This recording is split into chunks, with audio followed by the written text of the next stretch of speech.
And what's going on, guys? Kale here, coming at you with another video. For those of you new to the channel, I am an endgame player in the endgame with 4 accounts. We are continuing our Cosmic Crucible kind of Season 3 matches. So this is going to be match number 2. We did lose our first match against Lil Buffett. I kind of got hung up on the Tangled Eternals and APOC room. And today our opponent is Ninja Zoro, which, if I'm not mistaken, I feel like I faced Ninja before. Looking at them TCP-wise, they are 27 mil. We are just shy of getting close to 34 mil.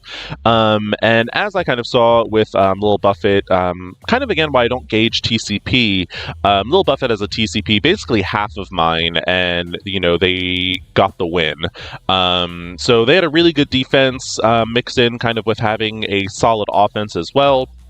So let's see what Ninja Zoro has on for defense. So we kind of have standard Tangled Eternals here. This should be a pretty easy clear. We have Wakanda, pretty normal there. We have the Infinity Watch, and we also have Rebirth, and then scrolling over this way we have Young Avengers and Gamma. So I think probably what I'll end up doing, in the interest of kind of efficiency, we will take APOC into the Infinity Watch room, and we will end up using Darkhold here. So we'll do the App Hold or A Hold or whatever you want to kind of call that comp. We'll take in our standard Death Seed here, Masters of Evil here, as I said, New Warriors here, and then we will do Unlimited X-Men here, and we will do the mirror into Gamma. Doesn't look like they did any of the fortifier kind of thing here with the magical disruption. And actually, they have Hulk as a striker, which is kind of strange. I don't think I've ever seen Hulk as a striker before. But anyway, we might as well just go in this one. We're going to go right to left and just kind of work our way down. So as I said, we're going to start Rebirth with Death Seed, and I think, as I've said now in probably a billion videos at this, well, not a billion, let's not exaggerate, but as I've said in all of these Cosmic Crucible videos, the main issue with Rebirth, when you're looking at the lowered powered ones, as long as you're still punching down, the fight is still pretty easy, but you still want to be careful with Captain Carter. And basically, the revives, once a character does actually revive, if Captain Carter does her special and someone is dead, when she actually does the revive of that character, it actually returns the revive once to all of the Rebirth characters. So it's a bit annoying. Not too sure if it's actually a bug or if it's functioning as intended. It's been kind of like radio silence on the Scopely end, so not really sure. We did manage to take out Zemo, and we got rid of Agent Venom once, and almost took out Archangel there, so we've got some evades on him now. Let's heal up with Nemesis, and that should actually take care of Agent Venom a second time. I have almost taken out Captain Carter here. Let's see. I think I want to take down the turn meter a little bit with Captain America and get rid of him. Let's see. So Captain Carter actually can't revive at the moment because she's ability blocked. So let's go ahead and ability block Winter Soldier over here. Or, oh, actually, you know what? Ability block is only in raids. But we managed to get the kill. We killed Captain Carter there, which I was actually trying to avoid. But let's go ahead and delete her. And now we don't have to worry about her doing any of those crazy revives. We've gotten Captain America down a second time. And let's go ahead and ability block Winter Soldier. Winter Soldier does, you know, do a lot of damage in this node now with the buffs currently. And just trying to get some heals up and kind of get my characters to a slightly healthier state. Archangel took a little bit more damage than I would have liked. This room is very RNG dependent. Really kind of whoever Agent Venom and Winter Soldier tend to attack, they nearly almost always delete. So it's really just kind of an RNG thing. It sucks, but it is what it is, essentially. Now, okay, let's go into Infinity Watch. Like I mentioned, I am going to take in App-hold, A-hold, whatever you want to call this team. And basically the reason I'm bringing Apocalypse in here is I'm just shooting for a slightly more efficient win. My opponent does have a lot of their stuff available for offense, so the name of the game, and I feel like at, Diamond 1, Diamond 2, and even probably Platinum 2 and 3, you're really looking at who's going to be more efficient, and so name of the game is efficiency. So the reason I bring in Apocalypse here is because he is going to make it so Safeguard is not a thing for Infinity Watch. So we should have an easier time kind of clearing them. The bad thing I would say about bringing Infinity Watch into this room in particular is it kind of messes up the turn order for ultimates and specials, and a team like App-hold really benefits actually from this room. So, we got the turn 1 ult on Doctor Strange Heartless. We have the turn 1 ult on Apocalypse. So my opponent really wasn't doing themselves any favors by bringing... actually should have done that on Gamora because she had the revive. But anyway, my opponent really wasn't doing themselves any favors, and I kind of got lucky there also, where Gamora attacked Apocalypse while he was still empowered, and got the perma-kill from a retaliation, so that actually worked in my favor. Very nice, efficient match there. No kind of hang-ups. Point-wise, we're looking pretty good. Let's go into Wakanda. This room, again, is kind of become one of the, I would say, boring rooms. It's very cookie-cutter. You basically go in with Masters of Evil. That's your really only option. The match goes pretty much the same way every time, and... it is what it is. So we're going to go in here against Black Panther, just kind of start working him down a little bit. And basically the goal is to kind of get Black Panther and Black Panther 1 mil at a point where they are close to death, and then you will get the permakill with Kang and Ultron. So I'm going to go ahead and get a stun on Nakia, and this is basically just to help my healthy character bonus. Let's take Black Panther down a little bit further. Go. And looks like Ultron should be going first here, so we will permakill Black Panther. And now it is Kang's turn. We should get the permakill on 1 mil. And we almost got everyone down, so let's go ahead and finish off Okoye over here real quick.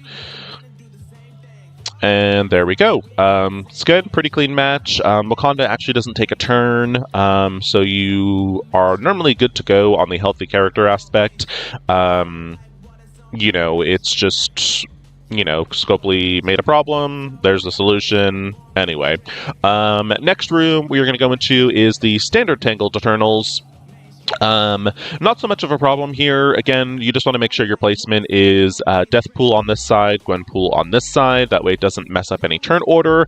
And when you're going against the standard Tangled Eternals, you don't really have to worry about Icarus as much, because Gwenpool is going to go before Icarus takes his first turn.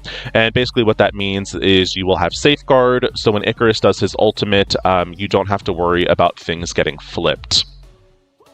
Anyway, we're going to go in here, start working on the Weaver, go in with the special, because you want that ult to be able to delete, kind of just depends on who you want to delete. I kind of look at who is doing well health-wise, and we've gotten, most of them pretty low, so actually Gwenpool's ultimate may permakill Cersei and Icarus there. So we got the permakill on Icarus, we got 1 kill on Cersei over there, and Gwenpool is just about dead, so let's actually permakill Cersei, even though she's already, almost dead. But anyway, pretty easy fight. It only kind of starts to get a little bit complicated when you bring in Emma, or as I found out yesterday, Apocalypse actually really kind of fudges things up a little bit. Pretty standard stuff there. Now let's go in with, we're going to bring in Unlimited over here. Okay. and I'm kind of debating what I want to do for Gamma. I'm actually kind of thinking about it since I have him available. I might actually sub out Abomination, and I might actually bring in Quicksilver. And I'm thinking, because like Quicksilver with his special, I can remove charges, and that might make the match a little bit easier. So we already have one loss this Cosmic Crucible week, or I think we're in week 5 now. So I think I might kind of. I'm a little bit more willing, I guess, to gamble a little bit. So I think I'm going to bring in Quicksilver is kind of what's going through my head. We'll see, though. I need to look at that Gamma team again and look at powers and, all that fun stuff. All right, let's go ahead and get rid of Echo, kind of work on some of those retaliations over here. And we did get a blind on Gambit, which is a bit unfortunate. We're going ahead and get this stun and the kill over there, so there we go. Easy fight there. Alright, and lastly, let's go into Gamma. So, Gamma with Hulk as a striker just seems really weird to me. I think what I'm going to do, though, I really do think I like the idea of bringing in Quicksilver. Yeah,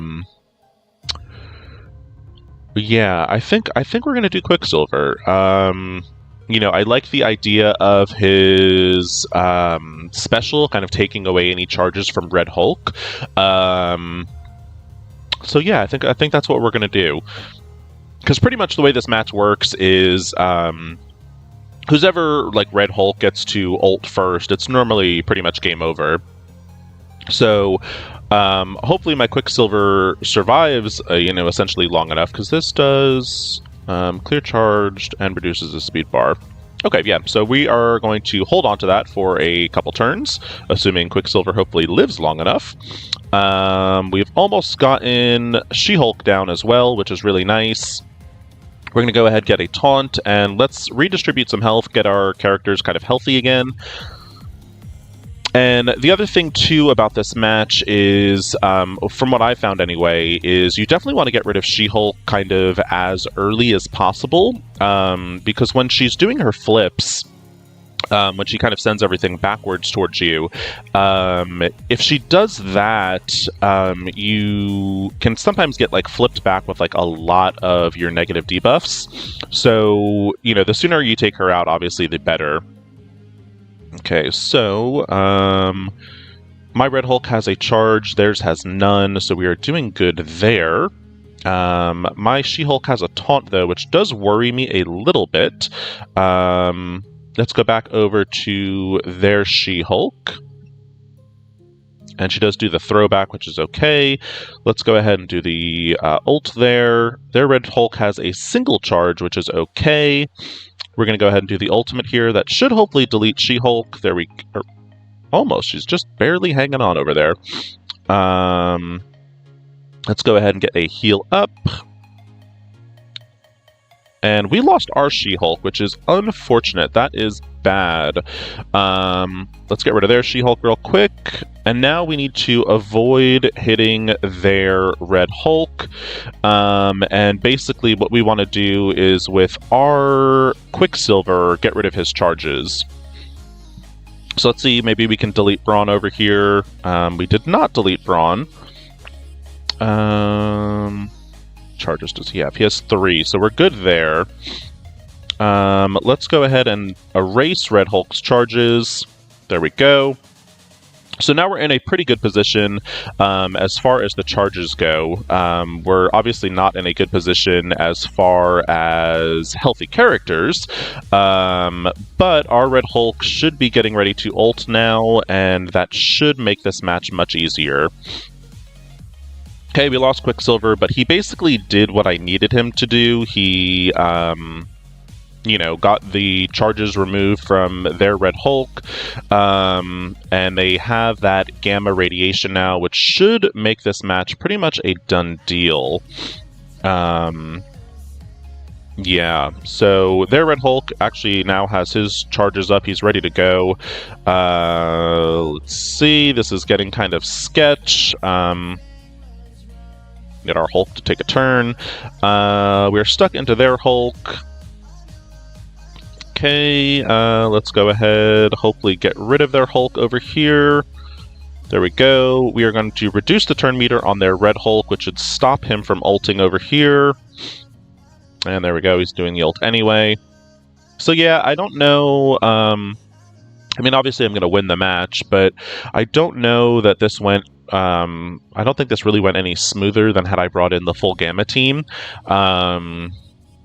So yeah, I don't know if that really made much of a difference. Might have been better to just bring in kind of standard Gamma. Typically, I would say when I bring in standard Gamma, I don't lose as many characters. Not a bad score. We got in the 50,168, so not terrible. Much better, obviously, than yesterday's score, and it is at least a full clear. So I will be back later today with the results of this Cosmic Crucible, and we will see how Ninja Zoro did. If you did find this video helpful, please feel free to like and subscribe. As always, I want to thank you so much for watching. Hopefully you are having a good week and a good season so far in Cosmic Crucible, and I will catch you on the next one.